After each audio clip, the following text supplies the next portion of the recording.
नमस्कार साथियों। मेरा नाम नीरज आनंद है। I am S P O headquarter in S C C are.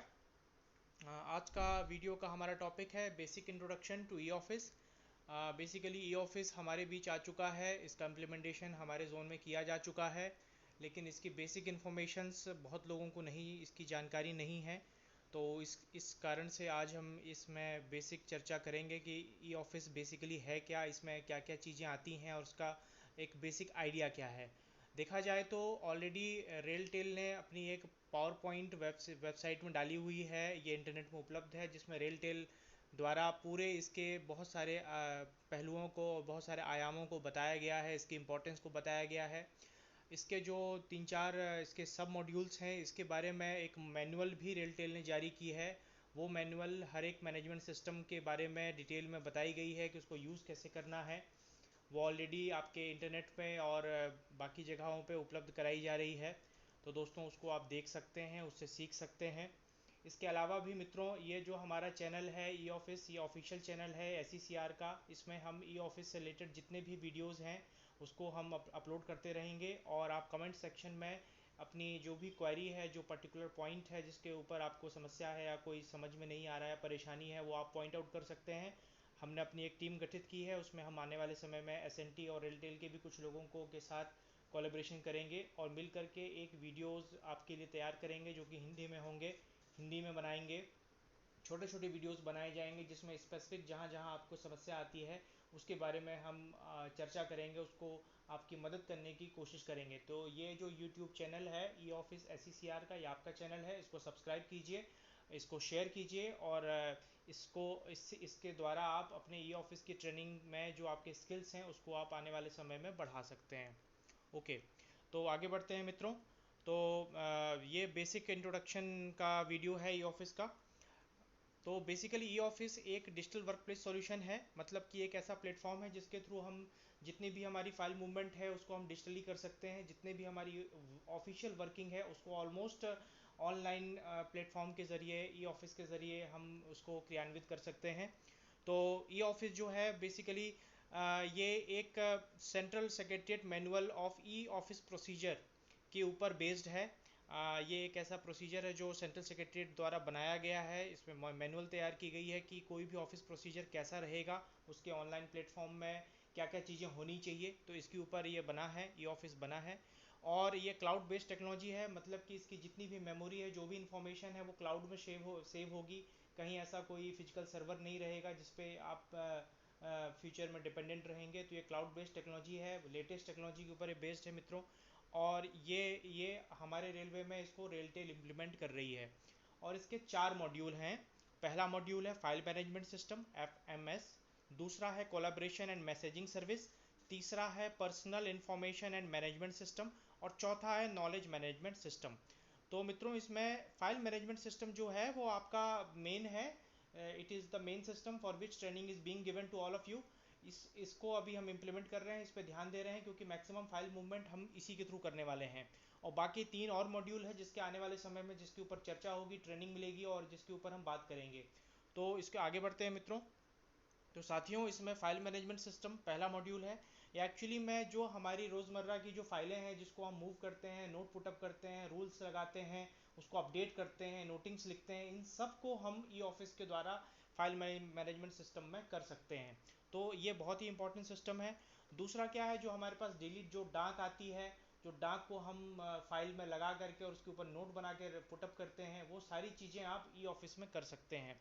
और इसमें आप फाइल के मूवमेंट को रियल टाइम बेसिस पे मॉनिटर भी कर सकते हैं। तो इसमें बेसिकली आपका जो हार्ड पेपर का रिक्वायरमेंट है, जो फिजिकल फाइल का मूवमेंट का जो इशू है, वो आपका सॉल्व हो जाएगा। आगे बढ़ते हैं मित्रों। इसमें हमारा जो पहला मॉड्यूल है, इसके बारे में मैंने ब्रीफ इंट्रोडक्शन ई ऑफिस की, ये एक फ़ाइल जो ई फाइल दी हुई है, ट्रेनिंग मॉड्यूल दिया है, उसमें से मैंने लिया है। इसमें जो आपके इंपॉर्टेंट पॉइंट्स हैं वो हैं, ये बेसिकली एक वर्क फ्लो बेस्ड सिस्टम है। ये एक वर्क फ्लो बेस्ड सिस्टम है। और दूसरा, ये आपकी जो existing manual handling of file है उसके उसको उसको हम ऑनलाइन प्लेटफॉर्म में इसको हम रेप्लिकेट करेंगे। और दूसरा एक एक पार्ट है इसमें डायराइजेशन, जिसमें डायरी क्रिएशन है, फाइल मूवमेंट है, क्रिएशन ऑफ फाइल्स हैं, रिसिप्ट्स हैं, ठीक है, और archival of records.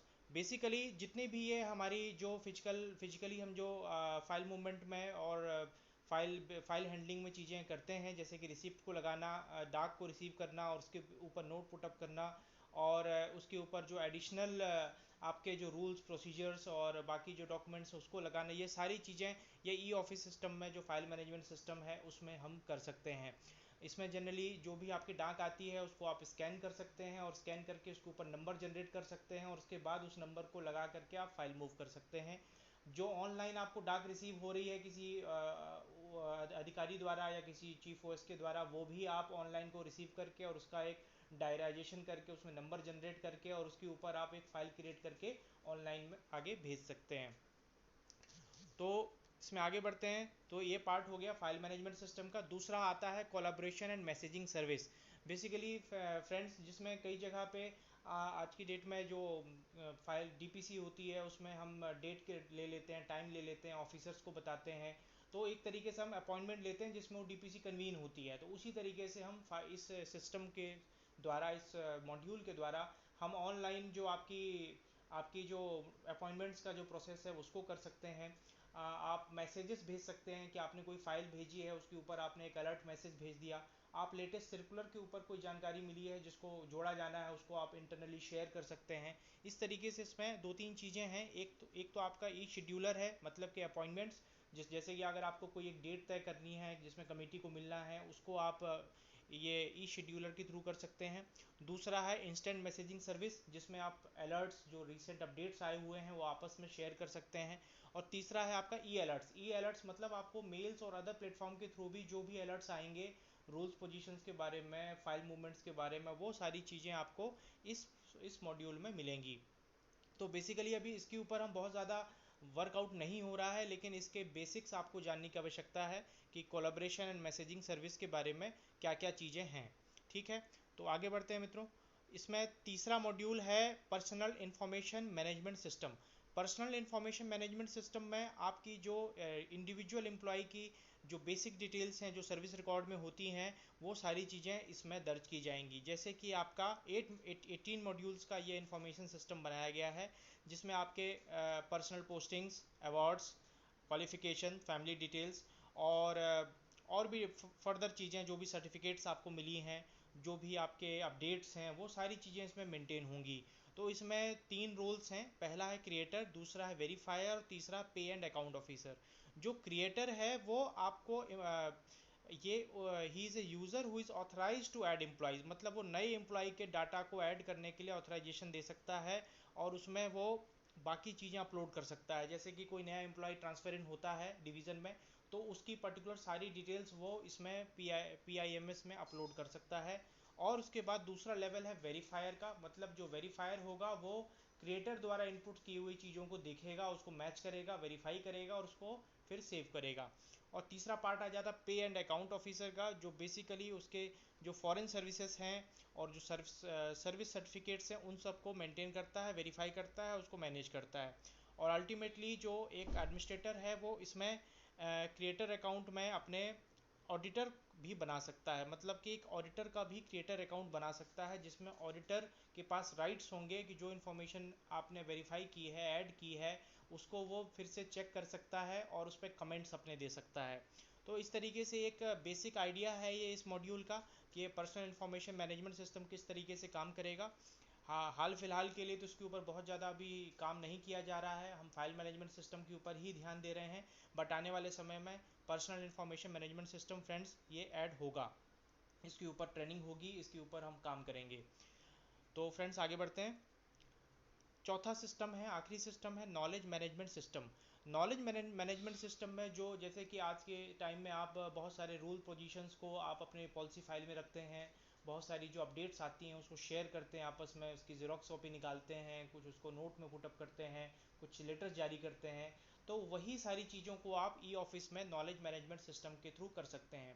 Knowledge management system में आपके पास बहुत सारे सब फोल्डर्स होंगे, उस सब फोल्डर्स में आप वो सारी जानकारियाँ दे सकते हैं। आप लिंक्स क्रिएट कर सकते हैं।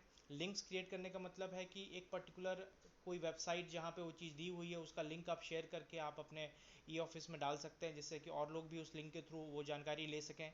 आप वीडियोस बना सकते हैं, इमेजेस क्रिएट कर सकते हैं और उसको शेयर कर सकते हैं, ठीक है। और एक आप सेंट्रलाइज डॉक्यूमेंट रिपोजिटरी क्रिएट कर सकते हैं जिसमें फोल्डर वाइज सारी डॉक्यूमेंट्स, सारे डिटेल्स, सारे लेटेस्ट सर्कुलर पॉलिसी सब कुछ रहेंगी। फ़र्ज़ कीजिए कि आप रूलिंग में एक पर्टिकुलर सेक्शन है जिसमें आप अलाउंसेस के ऊपर रूल्स रखते हैं, तो वो आप ई ऑफिस में भी वैसा एक सब फोल्डर क्रिएट कर सकते हैं जिसमें अलाउंसेस के ऊपर सारे सर्कुलर्स, लेटेस्ट पॉलिसीज, इंस्ट्रक्शन सब कुछ होंगे। तो ये ऑनलाइन आपका पूरा नॉलेज जो है वो आपके लिए सर्च बटन में अवेलेबल होगा। आपको कहीं जाने की ज़रूरत नहीं है। जो भी आपके जोन में पॉलिसीज़ और रूल्स इशू हुए हैं उन सब की रिपोजिटरी ऑनलाइन आपको अवेलेबल होगी। जैसे कि आज के समय में आप लोग शेयर फोल्डर के थ्रू बहुत सारी चीज़ें देखते हैं और उसको लेते हैं, अपलोड करते हैं, वही चीज़ आपकी इस प्लेटफॉर्म में आ जाएगी। तो इसके ये है आपका नॉलेज मैनेजमेंट सिस्टम। अब बेसिकली ई ऑफिस के फ़ायदे क्या हैं, व्हाट ई ऑफिस ऑफर्स। सबसे पहला पॉइंट तो ये है कि ये it is more transparent. Transparent का मतलब ये है कि जो फाइल में एक बार किसी ने लिख दिया, जो फाइल जहाँ चली गई उसका पूरा रिकॉर्ड, पूरी मेमोरी रहेगी और उसे कोई चेंज नहीं कर सकता। मतलब कि कोई मैनिपुलेशन जो आप हार्ड फाइल में हो सकता है, कोई पेपर गायब होना या कुछ और चीज़ लिख देना, वो सारी चीज़ें अब इसमें नहीं हो सकती हैं। जो चीज़ लिख दी गई है वो आपको रिकॉर्ड में रहेगी और उसको कोई छेड़खानी नहीं कर सकता। दूसरी चीज़ है आपके रियल टाइम मॉनिटरिंग मैकेनिज्म। मतलब कि आप कोई फाइल गई है या कोई फाइल आपने इनिशिएट की है, उसका आप पूरा का पूरा मूवमेंट देख सकते हैं कि किसके पास, किस यूज़र के पास कौन सी फाइल है और कितने समय तक है, एट प्रेजेंट वो फाइल कहाँ है। जैसे कि हार्ड फाइल कई बार आप खोजते हैं, कई बार मिलती नहीं है, गुम हो जाती है, आप परेशान होते हैं, तो वो सारी चीज़ें आपकी ई ऑफिस में नहीं रहेंगी। आपको पता रहेगा कि ये फ़ाइल जो है पूरे मूवमेंट आप उसके ट्रेस कर सकते हैं। आपको पता चल जाएगा कि ये फ़ाइल आपने जो भेजी थी या आपने इनिशिएट की है वो कहाँ पे अभी पड़ी हुई है। तीसरी चीज़ है ये सिक्योर है, क्लाउड बेस्ड टेक्नोलॉजी है। बहुत ज़्यादा कोई हार्ड सर्वर पे के ऊपर हम डिपेंडेंट नहीं है कि कहीं सर्वर क्रैश हो गया तो पूरा डाटा चला जाएगा। और दूसरी चीज़ इसमें 3D लेयर है। मतलब कि आपका एक आईडी है, आईडी के ऊपर आपका डिजिटल सिग्नेचर भी है और इसके अलावा आपका वो पूरा का पूरा मूवमेंट सिक्योर है। जो फाइल मूवमेंट इस सॉफ्टवेयर में है दैट इज़ हाईली सिक्योर्ड। चौथी चीज़ ये है कि ये बहुत क्विक है, सिस्टमेटिक है। आपको पता चलते चलेगा कि हाँ भाई ये रूटिंग क्या है, किस रूट के थ्रू फाइल गई है, कहाँ कहाँ फाइल मूव हो रही है, और उसमें आप उसको आप मॉनिटर कर सकते हो, उसको आप थोड़ा सा पुश कर सकते हो। चौथी चीज़ें ये है। पांचवी चीज़ ये है कि ये पेपरलेस है। इसमें आपको यूज़र फ्रेंडली है, एनवायरनमेंट फ्रेंडली है। चूँकि आपको इसके ऊपर पेपर और फाइलों के ऊपर डिपेंडेंट नहीं होना पड़ेगा, तो पेपर और फाइलों की आवश्यकता वो घट जाएगी। मैंने देखा है डिविजन्स में कई बार फाइल कम पड़ जाती हैं, पेपर्स नहीं अवेलेबल होते हैं और आप परेशान होते रहते हैं, चीज़ों को ज़ेरॉक्स कराते हैं और फिर ज़ेरॉक्स करा करके उसको फिर से बांटते हैं, कई चीज़ें होती हैं। तो ये सारी चीज़ें आपकी ई ऑफिस को यूज़ अगर आप करते हैं, उसको अडॉप्ट करते हैं, तो ये सारी चीज़ें मिनिमाइज़ हो जाएंगी।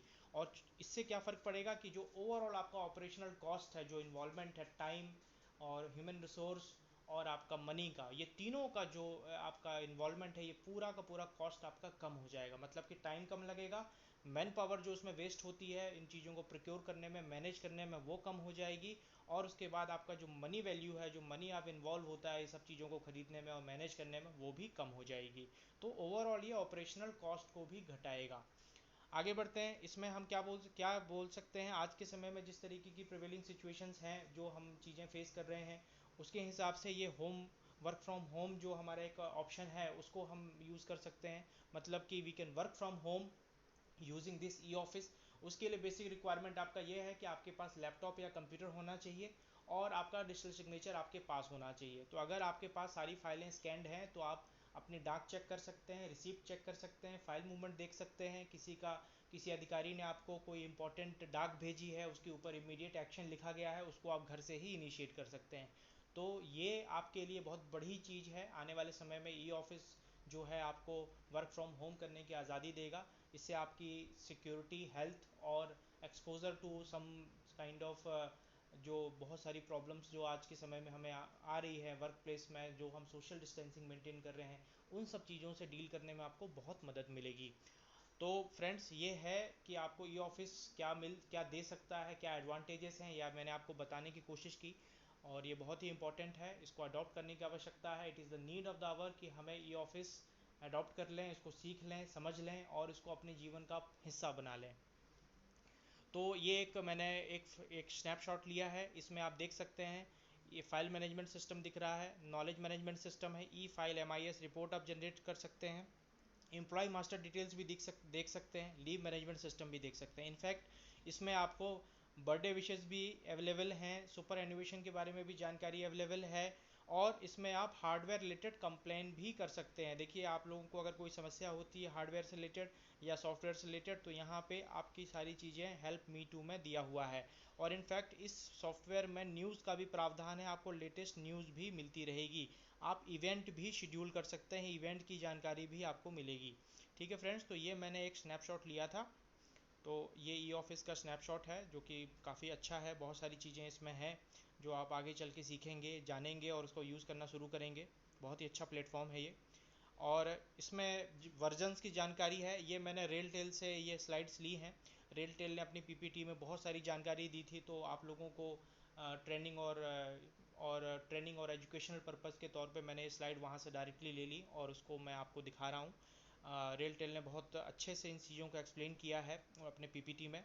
इसमें जो हमारे पास वर्जन है, जो रेलवे बोर्ड ने जिसकी मंजूरी दी है, वो है ई ऑफिस लाइट, जिसमें लिमिटेड चीज़ों का हमें एक्सेस है। जब हम इन चीज़ों को सीख जाएंगे, तैयार कर लेंगे अपने आप को, तो हो सकता है आने वाले समय में हम ई ऑफिस प्रीमियम में चले जाएं। दूसरी बात, जैसे कि हम बात कर रहे हैं कि हम वर्क फ्रॉम होम करना चाहते हैं, तो ऐसा भी हो सकता है कि बहुत लोग टैबलेट यूज़ करते हों, बहुत लोग के पास कंप्यूटर या डेस्कटॉप ना हो। तो आने वाले समय में ये ई ऑफिस जो है, इसका एक मोबाइल प्लेटफॉर्म भी लॉन्च होने वाला है। मतलब कि मोबाइल के द्वारा भी आप ई ऑफिस यूज़ कर पाएंगे। और दूसरी चीज़ ये है कि ये डेस्कटॉप, एंड्रॉयड, मैक और आईफोन सबसे कॉम्पेटेबल है, मतलब आप इन सारे प्लेटफॉर्म में ई ऑफिस सॉफ्टवेयर यूज़ कर सकते हैं। दूसरी बात यह है कि प्रोस्पेक्टिव वर्जन जो आने वाले समय में जिसके ऊपर काम किया जा रहा है, वो ये है कि इसमें जो डिजिटल सिग्नेचर की ज़रूरत है, वो आने वाले समय में हो सकता है कि उसकी ज़रूरत ना पड़े और हम ई सिग्नेचर के द्वारा ही अपनी फ़ाइल मूव कर पाएँ। तो डिजिटल सिग्नेचर आने वाले समय में बहुत ज़्यादा ऐसा भी हो सकता है कि उसकी रिक्वायरमेंट ना हो और आप एक टैबलेट में अपना ई ऑफिस घर में बैठे मोबाइल में या टैबलेट में यूज़ करते हुए, और उसमें आप डिजिटल सिग्नेचर की जगह आप ई सिग्नेचर कर दें और आपकी फ़ाइल चली जाए। तो ये आने वाले समय में बहुत यूज़र फ्रेंडली हो जाएगा। Let's wait and watch. अभी के लिए जो है हमारा डेस्कटॉप में और लैपटॉप में हम इसमें डिजिटल सिग्नेचर लगा के काम कर सकते हैं। तो ये बेसिक थोड़ा सा एक लिमिटेशन कह सकते हैं हम, लेकिन आने वाले समय में लिमिटेशन हट जाएगा। तो ये बेसिकली एक ब्रीफ आइडिया है ये ई फाइल का, कि इसमें आप सर्च कर सकते हैं, डाक को स्कैन करके उसमें नंबर जनरेट करके उसमें फ़ाइल मूव कर सकते हैं डाक के साथ जो अटैच्ड है। दूसरा, आप रिसीप्ट जनरेट कर सकते हैं, एक्नॉलेजमेंट जनरेट कर सकते हैं, फ़ाइल आप क्रिएट कर सकते हैं, ई फाइल मूवमेंट आप देख सकते हैं, मॉनिटर कर सकते हैं, ट्रैक कर सकते हैं। डिजिटल सिग्नेचर का यूज़ इसमें इन्वॉल्व है। और आप अपनी जो ड्यू डेट हैं, जिसमें आप टारगेट डेट फिक्स कर सकते हैं हर एक फ़ाइल के लिए, जो मोस्ट इमीडिएट है, बहुत अर्जेंट है, उन सब के लिए अपनी एक टारगेट डेट इसमें फिक्स कर सकते हैं। और इसमें जैसे मैंने पहले भी बोला था, ऑथेंटिसिटी ऑफ ई ऑफिस, तो ऑथेंटिसिटी में ये 3 लेवल ऑफ सिक्योरिटी है, वन टाइम पासवर्ड का प्रोविज़न है, डिजिटल सिग्नेचर सर्टिफिकेट का प्रोविज़न है, और NIC की ईमेल आईडी है, जो कि आपको 3 लेयर की सिक्योरिटी प्रदान करती है। तो ई ऑफिस हाईली सिक्योर है, जिसको आप आराम से यूज़ कर सकते हैं। तो अगर किसी को भी ई ऑफिस यूज़ करना है, तो उसको सबसे पहले बेसिक यूज़र डाटा देना होता है। तो उसके लिए कुछ गाइडलाइंस हैं, जैसे कि पहला गाइडलाइंस है कि आपको अपना सरनेम जो है वो फॉलोड बाय गिवन नेम, मतलब कि आपको नाम जो है, नाम के साथ अपना सरनेम पूरा फुल फॉर्म में लिखना है। डेजिग्नेशन आपको पूरे एक्सटेंशंस जो होते हैं वो डेजिग्नेशंस में लिखने हैं। फॉर एग्जांपल, अगर कोई कोई इलेक्ट्रिकल का SSC है और वो RE में काम कर रहा है और वो RE यूनिट लखनऊ में है, तो उसका डेजिग्नेशन कैसा आएगा, SSC/ELE मतलब इलेक्ट्रिकल, RE मतलब रेलवे इलेक्ट्रिफिकेशन में वो काम कर रहा है, वो कहाँ पे है रेलवे इलेक्ट्रिफिकेशन में, LKO लखनऊ। तो उसी तरीके से अगर हम SECR की बात करें, तो मैं अगर काम कर रहा हूँ तो SPO/पर्सनल डिपार्टमेंट/ हेडक्वार्टर/SECR। इस तरीके से आप एक कंप्लीट डेजिग्नेशन लिखने की कोशिश कीजिए ताकि पूरी इन्फॉर्मेशन आ जाए। देन प्लेस ऑफ वर्किंग, कहाँ जहाँ पे वो काम कर रहा है वो आपको देना है। देन डिपार्टमेंट, आपको डिपार्टमेंट बताने हैं अपने, इलेक्ट्रिकल, ऑपरेटिंग, SNT जो भी है आपका डिपार्टमेंट है। डेजिग्नेशन बताना है। ईमेल आईडी में आपके नाम से ईमेल आईडी होनी चाहिए, किसी डेजिग्नेशन से ईमेल आईडी इसमें नहीं चलेगी। अगर आप डेजिग्नेशन से ईमेल आईडी देते हैं, आपके पास नाम से ईमेल आईडी नहीं है, तो एक आपको अपना नाम जो आप रखना चाहेंगे उस ईमेल आईडी में वो रेलटेल को देना पड़ेगा, जिससे कि रेलटेल खुद वो आईडी क्रिएट करके और आपका एक लॉगिन बना पाएगी। तो ये एक इम्पॉर्टेंट पॉइंट है। देन इसमें एक बताना है कि आपका डीएससी आपके पास अवेलेबल है, यस या नो, ये जानकारी देनी है। उसके आगे मोबाइल नंबर, 10 डिजिट का मोबाइल नंबर आपको बताना है, और डेट ऑफ बर्थ अपनी भरनी है गिवन फॉर्मेट में, मतलब डीडी, मतलब 2 डिजिट में आपका डेट ऑफ बर्थ हो गया, मंथ्स 0102 जो भी है डबल डिजिट, एंड ईयर 1908 और 20 समथिंग। तो चार चार ईयर चार चार इसका डिजिट का आपका ईयर फॉर्मेट हो गया, 2 डिजिट का आपका मंथ का फॉर्मेट हो गया, और 2 डिजिट का आपका डेट का फॉर्मेट हो गया। तो डेट, मंथ, ईयर, तो ये आपको डेट ऑफ बर्थ हो गई। अब आते हैं हम हार्डवेयर के रिक्वायरमेंट पे। तो हार्डवेयर में आपको बेसिक स्किल सेट चाहिए, मतलब कि आपको बेसिक इंटरनेट यूज़ करना आना चाहिए, ब्राउजिंग करना आना चाहिए, कंप्यूटर का बेसिक नॉलेज होना चाहिए, मतलब विंडोज़ 10 का जो वर्जन है उसको यूज़ करना आना चाहिए। जहाँ तक एंटीवायरस की बात है, तो वो ई ऑफिस में जो भी एंटीवायरस चाहिए वो रेलटेल प्रोवाइड करेंगे। वर्क स्टेशन में आपको एक प्रोसेसर मिनिमम 2 गीगाहर्ट्ज़ का होना चाहिए, रैम मिनिमम 2 GB की होनी चाहिए, और आज के समय में जितने भी कंप्यूटर्स हैं सब i3 एबव हैं, तो मिनिमम i3 का तो आपका एक प्रोसेसर होना ही चाहिए। और नेटवर्क में आपके पास लैन कनेक्टिविटी होनी चाहिए। स्कैनर्स की ज़रूरत है। स्कैनर्स की एक्चुअली में देखा जाए तो मल्टी बिग स्कैनर या एक मल्टी फंक्शनल स्कैनर जो है वो आपको इनिशियल फेज़ में ज़रूरत होती है, जब आप सारी चीज़ों का स्कैनिंग कर रहे हैं। जब आपकी सारे बेसिक डॉक्यूमेंट सब कुछ स्कैन हो जाता है और डेली फाइल मूवमेंट में आप सिंपल स्कैनर से भी काम कर सकते हैं।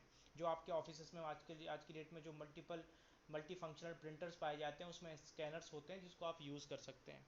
देन आती है बात सॉफ्टवेयर की। तो सॉफ्टवेयर में विंडोज 7 एंड एबव में ये पूरा वर्जन चलता है। ई ऑफिस चल सकता है, इंटरनेट एक्सप्लोरर में चल सकता है, फायरफॉक्स में चल सकता है, और इसके लिए बेसिक एडोब रीडर 10 की आवश्यकता है, 10 एंड एबव। तो ये हो गया इसका हार्डवेयर एंड सॉफ्टवेयर वाला पार्ट। तो ये बेसिक इंट्रोडक्शन था ई ऑफिस के बारे में, उसकी वर्किंग के बारे में एक ओवरव्यू मैंने आपको देने की कोशिश की। तो आने वाले समय में ऐसे ही आपको वीडियो लेक्चर्स मिलते रहेंगे, जानकारियाँ मिलती रहेंगी। आप इस चैनल को सब्सक्राइब कीजिए और लाइक कीजिए, शेयर कीजिए अपने बाकी साथियों, जो हमारे रेल परिवार के और भी साथी हैं उनको बताइए, इसकी जानकारी दीजिए, क्योंकि आने वाले समय में हर किसी को ई ऑफिस आना चाहिए, ई ऑफिस से काम करना आना चाहिए। तो धन्यवाद साथियों। आप लोग इसी तरीके से इस यूट्यूब में जो चैनल हमने बनाया है इसका आप लाभ उठाते रहिए, और स्वस्थ रहिए, और अपने काम के साथ जुड़े रहिए, अच्छे से काम कीजिए, अपना अपना स्वास्थ्य का ध्यान रखिए। धन्यवाद।